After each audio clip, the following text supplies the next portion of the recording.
Hello and welcome to this edition of the news here on DD India. I'm Rukma with you. And in the next few minutes, we'll be taking you through the top stories making headlines across India and the world. The top stories that are grabbing the headlines and everybody's attention. So let's begin. Prime Minister Narendra Modi to hold a virtual summit with Prime Minister of Finland, Sanna Marin. Summit will provide a blueprint for future expansion and diversification of India-Finland partnership. Campaigning for assembly elections gains momentum. BJP President JP Nadda, UP CM Yogi Adityanath spearheading the campaign for the BJP in West Bengal. Mamata Banerjee to hold public rally in Bankura district. India achieves another milestone in administering more than 3 crore 29 lakh COVID-19 vaccine doses in record time. Country's COVID-19 recovery rate stands at 96.65%, the total recovery of 20,191 patients in the last 24 hours. On the 10th anniversary of Syrian conflict, India reaffirms commitment to Syrian-led, Syrian-owned and UN-facilitated political process. Says no military solution to Syrian conflict, calls for constructive international diplomacy to bridge existing divides.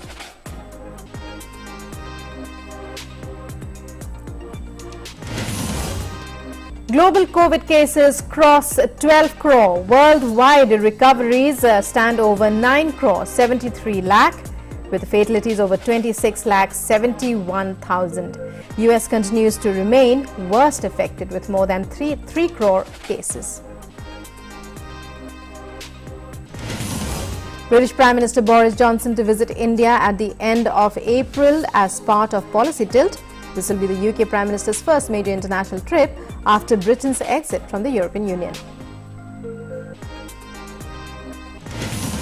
Third T20 international match to begin today between India and England. BCCI and GCA decide to conduct remaining 3 matches behind closed doors due to rise in COVID-19 cases. They will return the full amount to spectators. And now for our top story, Prime Minister Narendra Modi will hold a virtual summit with the Prime Minister of Finland, Sanna Marin, today. India and Finland enjoy warm and friendly relations based on shared values of democracy, freedom and a rules-based international order. During the summit, the two leaders will cover the entire spectrum of bilateral ties and will also exchange views on regional and global issues of mutual interest. The virtual summit will provide a blueprint for the future expansion and diversification of India-Finland partnership. Both sides also have ongoing collaboration in the joint development of a quantum computer using artificial intelligence to address societal challenges. And India has crossed another milestone in the fight against the COVID pandemic. In the world's largest vaccination program, the cumulative number of COVID-19 vaccine doses administered in the country has crossed 3 crore 29 lakhs in record time. A total of 3 crore 29 lakh 47,432 vaccine doses have been administered so far. A total of 30 lakh 39,394 vaccine doses were given on Monday. That is the 59th day of the nationwide COVID-19 vaccination process. And let's now take a look at COVID-19 updates from across the country. As per the Union Health Ministry, 20,191 recoveries were recorded in the past 24 hours, taking the cumulative total of recovered patients to 1 crore 10 lakh 27,543. With this, the recovery rate currently stands at 96.65%. India's total active caseload stands at over 2 lakh 23,000 today. The country's present active caseload consists of 1.96% of total positive cases. The fatality rate stands at 1.39%.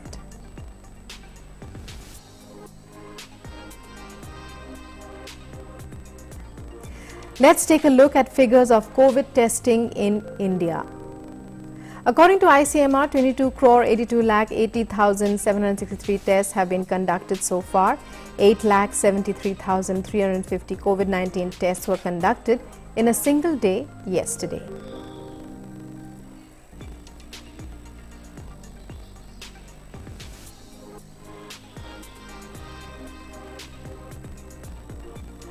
And the Maharashtra government has announced new restrictions to curb rising COVID cases. The new COVID-19 restrictions will remain in place till the 31st of March across the state. As per the new guidelines, all restaurants, hotels and cinema halls have been ordered to operate at half the capacity. The state government has put a cap of 50 people in place for weddings, while all other public gatherings, social, cultural, political and religious, have been completely banned. A maximum of only 20 people will be allowed at funerals. Offices, except those related to health and other essential services, have been asked to operate at 50% strength and encourage work from home. So those were the guidelines the Maharashtra government has put forward. In other news from the international arena, Somalia has joined the growing list of countries to receive COVID vaccines under the COVAX initiative of the World Health Organization. A consignment of 3 lakh doses of the Oxford AstraZeneca vaccine arrived at Aden Abdulle International Airport in Mogadishu. The first batch of vaccines target the country's frontline workers, the elderly and people with chronic health issues, in an effort to reduce deaths and infections.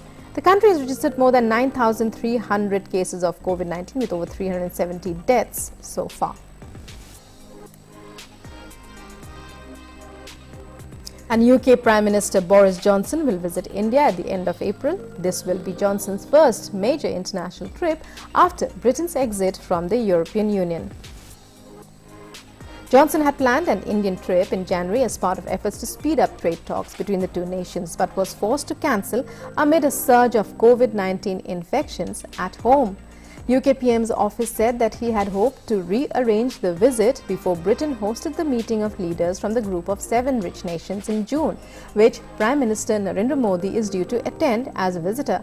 Britain's government said it would tilt its focus towards the Indo-Pacific region as part of an integrated review of government policy for the coming years. UK's government has also said that the area increasingly represents the geopolitical centre of the world. Moving on the 10th anniversary of the Syrian conflict, India has reaffirmed a commitment to Syrian-led, Syrian-owned and UN-facilitated political process. Permanent representative of India to the United Nations, Ambassador T.S. Tirumurti, said at the UN Security Council briefing on the Middle East that India is convinced that there can be no military solution to the Syrian conflict and reaffirmed India's commitment to advancing Syrian-led and Syrian-owned UN-facilitated political process in line with the UN Security Council Resolution 2254. India has extended developmental assistance and human resource development support to Syria regularly. These include lines of credit for developmental projects, supply of medicine and food, artificial limb fitment camp and capacity building training programs for Syrian nationals. We reiterate our commitment, India has said, to continue these initiatives in support of people of Syria. And further, India's permanent representative of the UN said, it is indeed disheartening that peace and stability remain elusive to Syria and its people as we approach the 10th year of conflict there. Constructive international diplomacy is the need of the hour to bridge existing divides by focusing on mutual and reciprocal steps. We welcome the 15th round of the international meeting of the Astana process held last month in Sochi. The COVID-19 pandemic has further compounded the situation, posing serious challenges to the fragile health infrastructure in Syria. As Syria marks a decade of conflict, the United Nations expressed profound regret on Monday that it has not yet been able to mediate an end to the civil war. UN Secretary General Antonio Guterres said that Syria is a living nightmare, where about half the children have never lived even a single day without war, and 60% of Syrians are at risk of going hungry.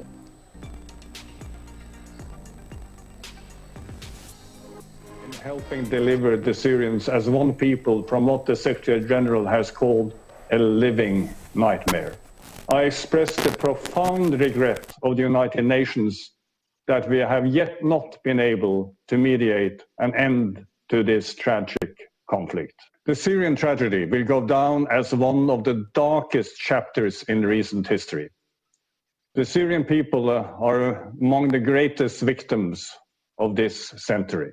On this grim anniversary, I want to commemorate Syrian victims and remember Syrian suffering and resilience in the face of unimaginable violence and indignities. That all Syrians, men and women, from all areas and all backgrounds have faced over 10 long years. Families in Yangon held funerals for those protesters who died the day before in the deadliest crackdown in the country. Earlier, Myanmar's military imposed martial law across more districts, including Yangon and Mandalay, after reports of 50 protesters being killed during the deadliest protest since the February coup. Security personnel opened fire on protesters in various protest locations in the country. Most of the deaths were reported in Yangon. Protesters were demanding the release of ousted civilian leader Aung San Suu Kyi. Outrage spilled out in Myanmar after the February 1st coup, when civilian leader Aung San Suu Kyi was detained, sparking violent protests all across Myanmar. Meanwhile, U.S. Secretary of State Anthony Blinken and Defense Secretary Lloyd Austin landed in Tokyo on Monday, starting a 4-day visit to the region, highlighting Washington's renewed focus on alliances in the Indo-Pacific in the face of an assertive China. The visit from March 15 to the 18th to Tokyo and Seoul is the first overseas trip by top cabinet members of President Joe Biden's administration and follows last week's Quad Alliance Summit of the leaders of the US, Japan, Australia and India. Issues on the agenda range from freedom of navigation in the South and East China Seas and semiconductor supply chain security to the North Korean nuclear issue and a military coup in Myanmar. The Quad Summit pledged to work to ensure a free and open Indo-Pacific, a major priority for Tokyo, and cooperate on maritime, cyber and economic security in the face of challenges from Beijing. And the White House on Monday urged Britain and the European Union to preserve the Good Friday Accord, protecting peace in Northern Ireland, after the EU launched legal action against Britain for changing trading arrangements Brussels says breach the Brexit divorce. White House spokeswoman Jen Psaki said that the US continues to encourage both the European Union and the UK government to prioritize pragmatic solutions to safeguard and advance the hard-won peace in Northern Ireland.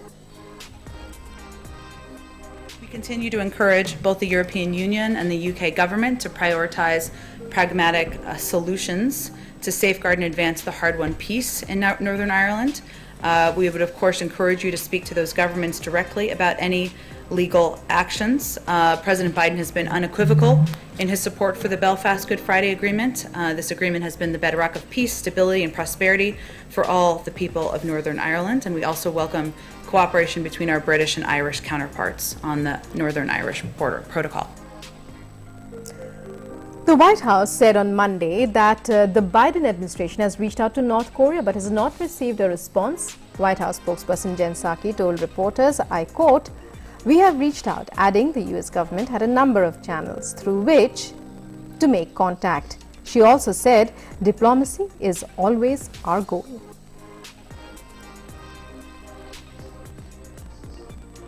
And tens of thousands of people across the US Rockies were left without power on Monday, and flights were grounded at Colorado's Denver International Airport as the region dug out from one of the most powerful late winter blizzards in some 2 decades. The heavy storm punished parts of Colorado and Wyoming with up to 3 feet of snow and wind gusts of 45 miles per hour over the weekend, stranding motorists on major highways and knocking down trees and power lines. Mexico has stepped up immigration raids hauling hundreds of people off trains in recent weeks. The step has been taken to stem an increase in Central American migrants heading for the US since President Joe Biden took office. The crackdown by immigration agents backed by the military and police marks an escalation of Mexico's efforts to control migration across its territory. And Libya's new unity government, headed by Prime Minister Abdul Hamid Debe, was sworn in on Monday before the Libyan parliament in Tobruk city in eastern Libya. Libyan lawmaker Mohammed al-Raid said more than 100 MPs attended the swearing-in. The government, which emerged through a United Nations dialogue process and was ratified last week in a frontline city, is seen as providing Libya's best hope in years for an end to a decade of chaos since a NATO-backed uprising toppled Muammar Gaddafi. The new government will replace the Government of National Unity, which was recognized by the United Nations and controlled Tripoli and northwest Libya, and a rival administration based in the east. Bolivia's former president, Jeanine Áñez, on Monday began 4 months of detention as investigators probe allegations she participated in a coup that led to the removal of longtime leader Evo Morales from power in 2019. Áñez, who led a government that lasted for less than a year after the ouster of Morales, was taken into police custody after a raid on her home in the north-central city of Trinidad.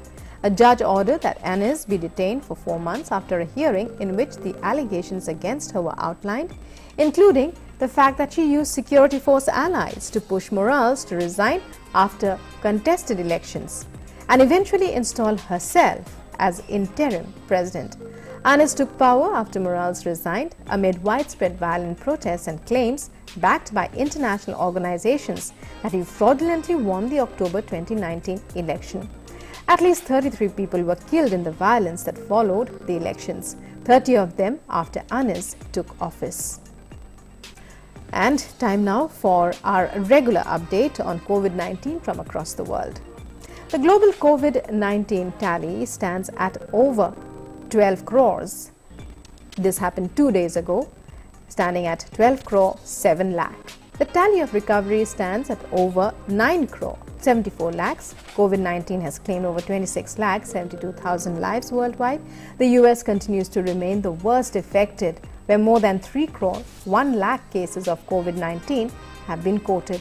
The country's fatalities have crossed 5 lakh 48,000.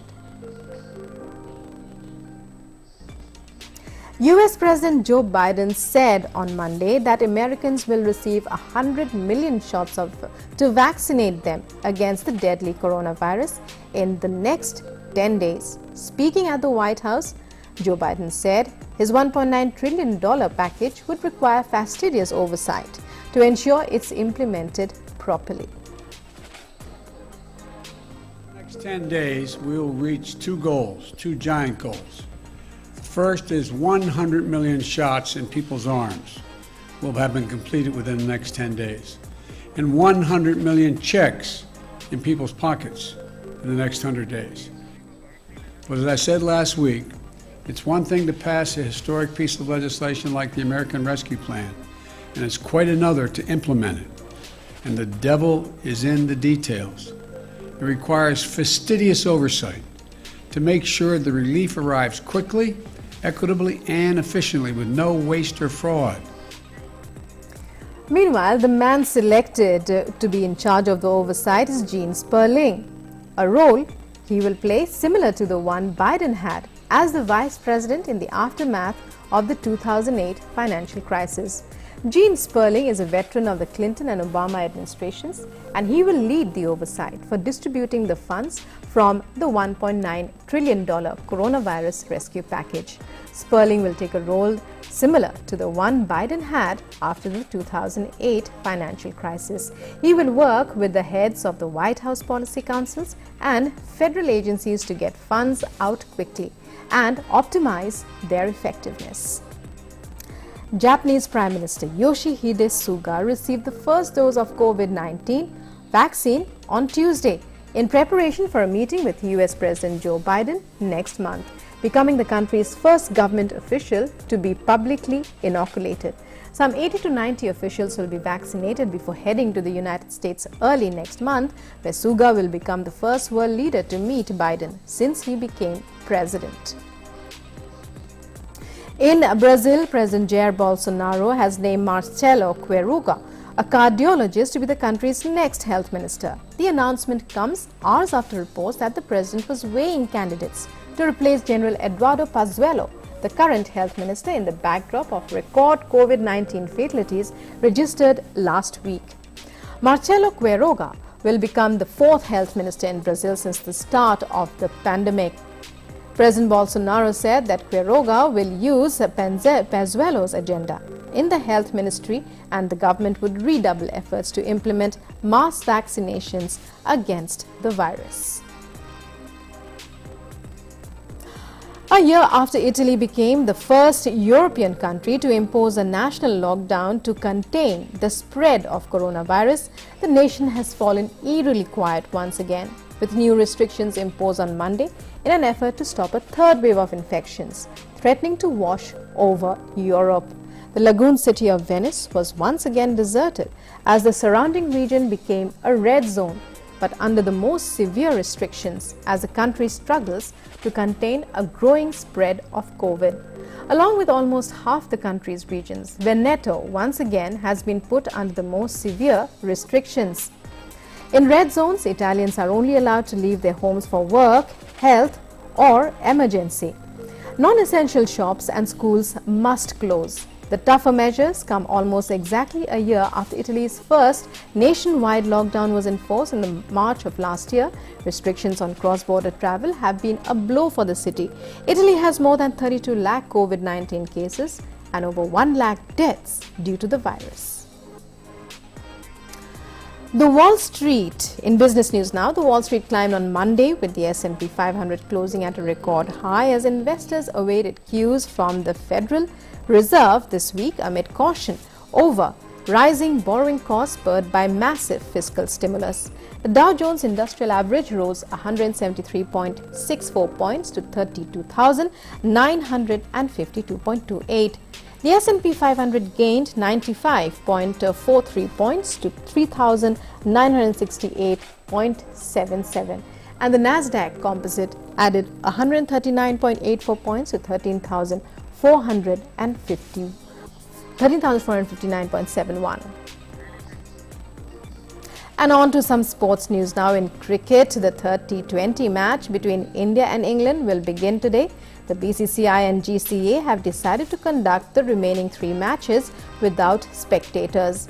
Gujarat Cricket Association Vice President Dhanraj Natwani on Monday said, due to the increase in COVID-19 cases, the Gujarat Cricket Association has decided to hold the remaining 3 India vs England T20s at the Narendra Modi Stadium behind closed doors.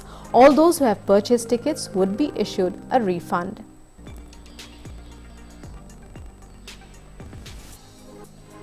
Chief Minister of Gujarat, Vijay Rupani, tweeted, and I quote, "The decision taken by BCCI and GCA Motera not to allow spectators in ongoing T20 matches is a very prudent step. It will surely help strengthening our fight against COVID-19. I thank Jay Shah and other office bearers of GC Motera for taking this decision."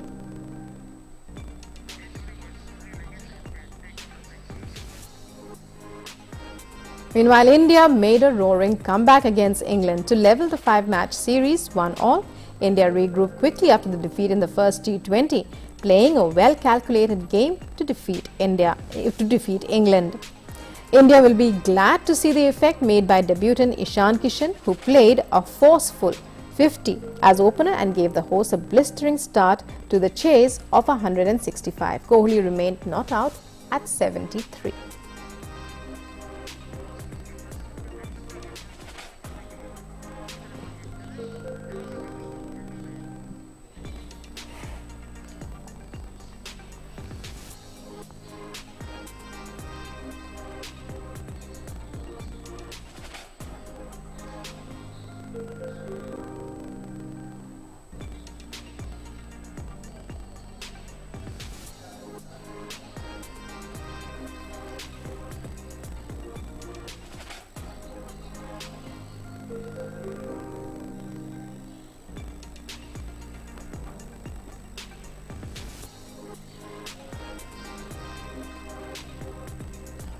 And now for some news from the world of entertainment. In the Oscars, nominations were announced for the Academy Awards, the highest film honors in perhaps the world.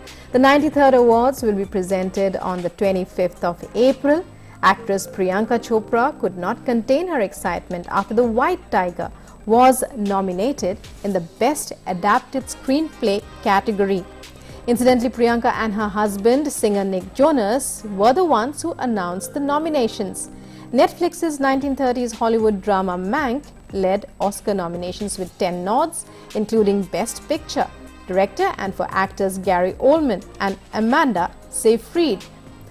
Other Best Picture nods went to dementia drama The Father, Black Panther Story, Judas, and The Black Messiah, Korean language drama Minari, Nomadland, #MeToo Revenge Tale, Promising Young Woman, deaf drama Sound of Metal, and 1960s Vietnam War courtroom drama The Trial of the Chicago 7, another round which also won nominations in the Best Director category.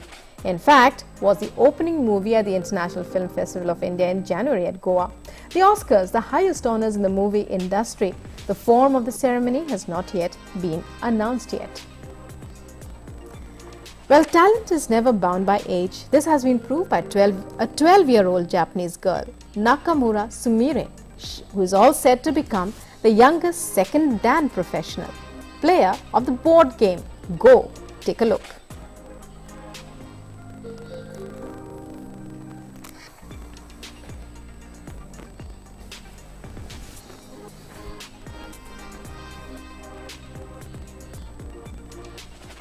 Well, that's all we have for you in this edition of the news here on DD India. But news and updates continue. We'll be back again tomorrow at the same time for news on the hour.